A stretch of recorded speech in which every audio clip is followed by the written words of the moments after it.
Record check कर लो। मैं आज तक एक फाइट नहीं हारा। मैं बचा लूं। बस बहुत हो गया।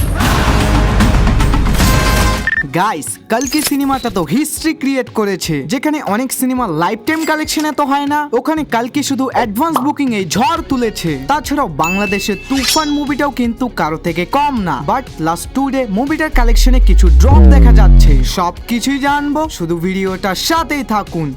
প্রথমেই কথা বলি কালকি মুভিটা নিয়ে। সিনেমাটা রিলিজ হতে আর মাত্র 2 দিন বাকি আছে। তবে এর আগেই তো সিনেমাটা অ্যাডভান্স বুকিং এ ইতিহাস গড়তেছে, যেখানে মুভিটাকে হিন্দি, তামিল, তেলুগু, মালয়ালম টোটাল 5টা ভাষায় ওয়ার্ল্ড ওয়াইড রিলিজ করা হবে। এবং এটাই কিন্তু 2024 সালের সব থেকে বড় বিগ বাজেটের মুভি। বাট এটাকে আপনারা ওম রাউতের আদিপুরুষ ভাবিয়েন না। এখানে আদিপুরুষের থেকে 100 time better VFX and CGI use করা হয়েছে। উদাহরণ হিসাবে আপনি ট্রেলার গুলো দেখতে পারেন। তাছাড়াও এই সিনেমাটার এত হাইপ থাকার কারণ প্যান ইন্ডিয়া থেকে স্টার কাস্ট নেওয়া হয়েছে, তাই তো এটাকে দেখার এক্সাইটেড লেভেল আরো বাড়িয়ে দেয়। এবং গতকালকেই কিন্তু মুভিটার অ্যাডভান্স বুকিং শুরু হয়েছে। আর শুরু হওয়ার সাথে সাথেই তো 5টা ল্যাঙ্গুয়েজে ফাটাফাটি লেভেলের রেসপন্স পাচ্ছে। প্রথমেই মুভিটার ম্যান তেলুগু ল্যাঙ্গুয়েজের অ্যাডভান্স বুকিং জেনে আসি। তো ভাই তেলুগু ভাষায় মুভিটা টোটাল অ্যাডভান্স বুকিং করেছে 23,41,00,000। দেন তামিলনাড়ু থেকে করেছে 1,92,00,000। কর্ণাটকা থেকে বুকিং করেছে 3,18,00,000।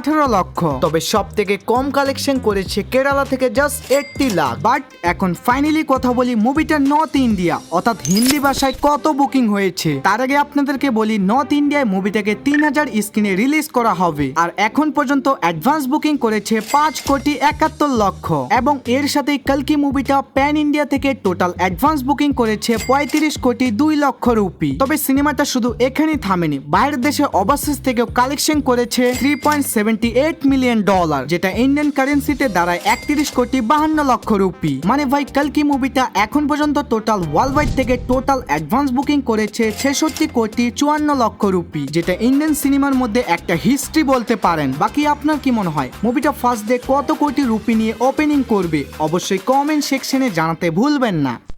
এবং ফাইনালি এখন তুফান মুভিতে আসি। ভাই এই সিনেমাটাকে নিয়ে আর কি বলবো, বাংলা ইন্ডাস্ট্রিতে এটা একটা হিস্ট্রি বলতে পারেন। আজ পর্যন্ত যেখানে কোনো মুভি বাংলাদেশে 40টার উপরে শো পায়নি, ওখানে তুফানের বর্তমান 80টার উপরে শো চলতেছে। যদিও মুভিটার বর্তমান কালেকশনে হালকা কিছু ড্রপ দেখা যাচ্ছে, তবে তারপরও অডিয়েন্সরা হলে গিয়ে 2-3 বার মুভিটাকে দেখতেছে। আর এটাই কিন্তু তুফানের জন্য একটা বড় প্লাস পয়েন্ট, যে তারা একবার দেখে বোর হচ্ছে না, তারা আরো একবার হলে গিয়ে দেখছে এন্টারটেনমেন্ট হওয়ার জন্য। তাছাড়াও কালেকশন কমার কিছু রিজনও আছে, যেমন বর্তমান অফিস আদালত খুলে দেওয়া হয়েছে, ইভেন কি কিছুদিনের মধ্যে স্কুল কলেজও খুলে দেওয়া হবে। তবে এটা কিন্তু মুভিটার জন্য কোনো সমস্যা না। বাংলাদেশের সিনেমাটা অলরেডি নিজের সর্বোচ্চ আয় করে ফেলেছে এবং 28 জুন থেকে মুভিটা ভারতেরও বক্স অফিস পুরোই কাঁপিয়ে দিবে। তবে ওইসবকে এখন একটু সাইডে রাখি, মুভিটার বর্তমান কালেকশন জেনে আসি। যেখানে তুফান প্রথম সপ্তাহে শুধুমাত্র মাল্টিপ্লেক্স থেকে টোটাল আয় করেছিল 4,38,00,000 টাকা। এন্ড গতকাল করেছে 58,18,000 টাকা এবং